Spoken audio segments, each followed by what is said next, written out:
আসসালামু আলাইকুম। আমি জুলাই আন্দোলনের একজন বৈষম্যবিরোধী ছাত্র আন্দোলনের একজন কর্মী প্রতিনিধি। ফরিদপুর থেকে আমি আন্দোলন করেছি এবং ফরিদপুরে সিনিয়রদের মধ্যে আমি একজন যে নাকি রাজপথ এবং ফেসবুকে প্রথম লেখালেখি করি এবং ওপেনে সামনে এসে এদেরকে সমর্থন দিই সেই 16 জুলাইয়ের আরও আগের থেকে। এবং তারপরে রাজপথেও নামি আমাদের সহযোদ্ধা ভাইদের সাথে।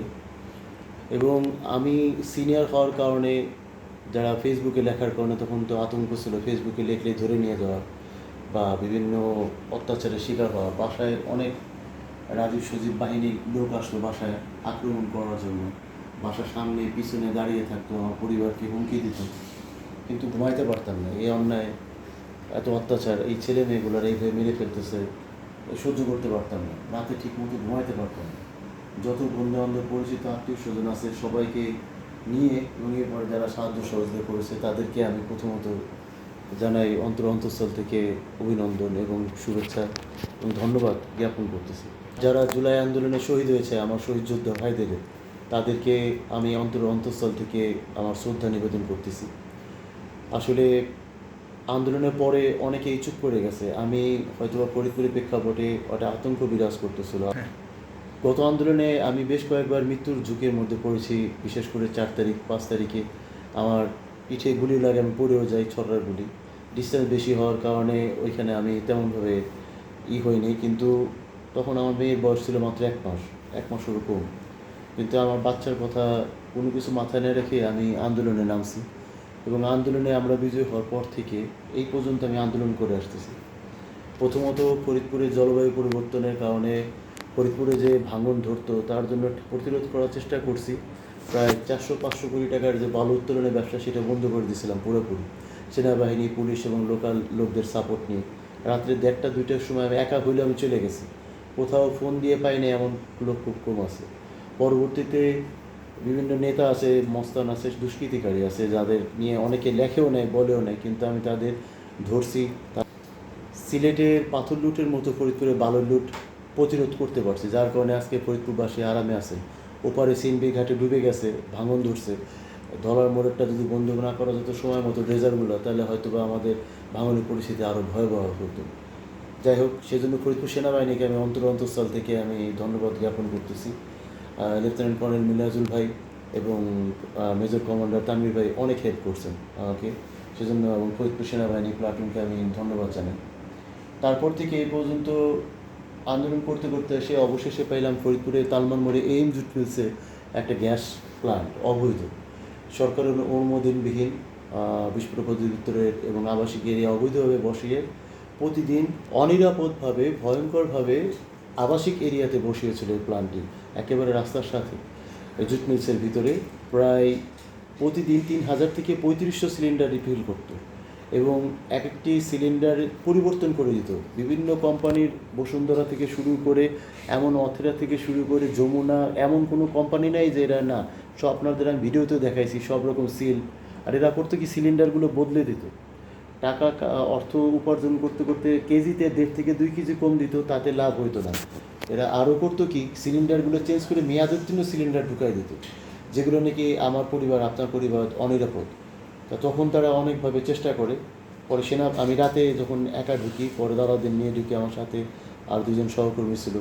পরে 3টা-4টার দিকে ভোরবেলা সেনাবাহিনী নিয়ে ঢুকি, পরে ওটা সিজ করে নেওয়া হয়। কিন্তু সেই লোক মোস্তাক পারভেজ বা এই কোম্পানির মালিক, তারা সজীব রাজীব এদের দিয়ে আমাকে অন্যভাবে চেষ্টা করছে, আমাকে ভয়ভীতি দেখে এলাকার, যে এইভাবে কোনো রকমভাবে বন্ধ করানো যায় কিনা।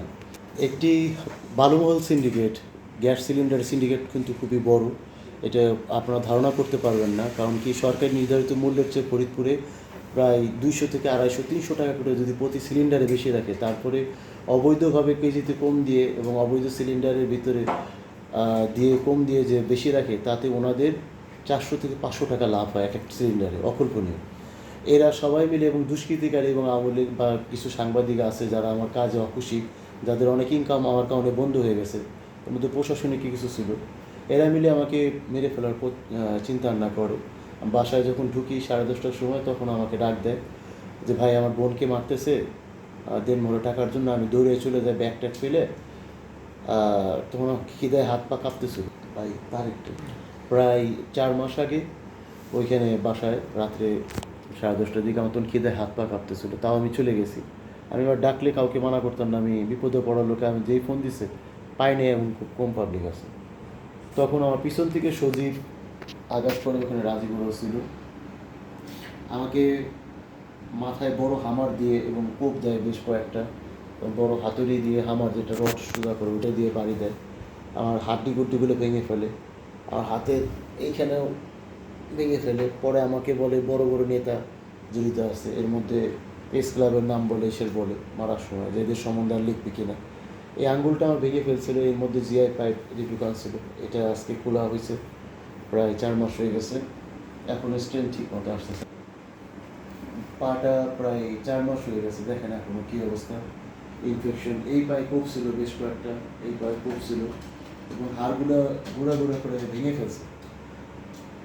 আমি আমার বাচ্চা পরিবার নিয়ে চিন্তা করি, সততা নিয়ে কাজ করছি। কোথাও প্রত্যেকটা জায়গায় কাজ করতে গেলে আমি আগে লাইভ দিতাম এবং সৎভাবে পাবলিকেশনটা রিপ্রেজেন্ট করতাম, আমি যাতে আমার সততা নিয়ে কোনো প্রশ্ন থাকে না। সততা দিয়ে কাজ করছি বলে, কোথাও নেগোশিয়েট করিনি বলে আজকে আমার এই অবস্থা। আমার আন্দোলনে যারা ছিল আজকে 4 মাস আমার দুর্দিনে পাশে দাঁড়ানো, অথচ আমাকে ডাকলে পাই নাই এমন খুব কম পাবলিক আছে। ভাইয়া ভাই একবার বলছে, আমি চলে গেছি।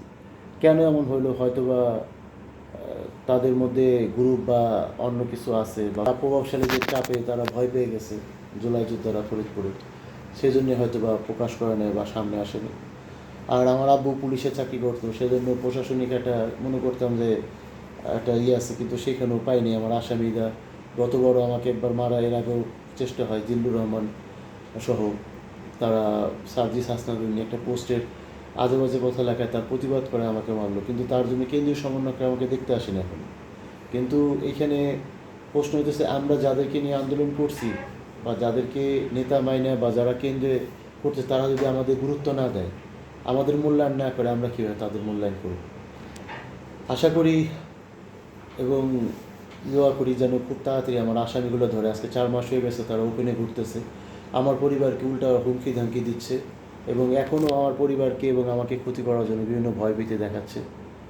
আশা করি ফরিদপুর এবং বাংলাদেশ পুলিশ প্রশাসন দ্রুত আসামিদের ধরবেন এবং আমার জুলাই যোদ্ধারা এবং ফরিদপুরে যাদের আছেন, যাদের জন্য আমি জীবনের ঝুঁকি নিয়ে কাজ করছি, সেই জনগণ বা সেই আমার এলাকাবাসী প্রশাসনদের জানাই যে আমি যে কাজ করছি তাতে আপনাদের পরিবারের নিরাপত্তাও সুরক্ষা হয়েছে। কারণ এই গ্যাস সিলিন্ডার মেয়াদ উত্তীর্ণ, একটা ব্লাস্ট হলে আপনার পরিবারও মারা যেতে পারত।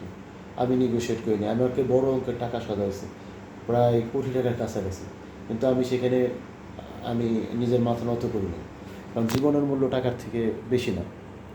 আমি আশা করি যেন দ্রুত এই আসামিদের ধরে উপযুক্ত বিচার করা হয় এবং আইনের আওতায় আনা হয়। ধন্যবাদ।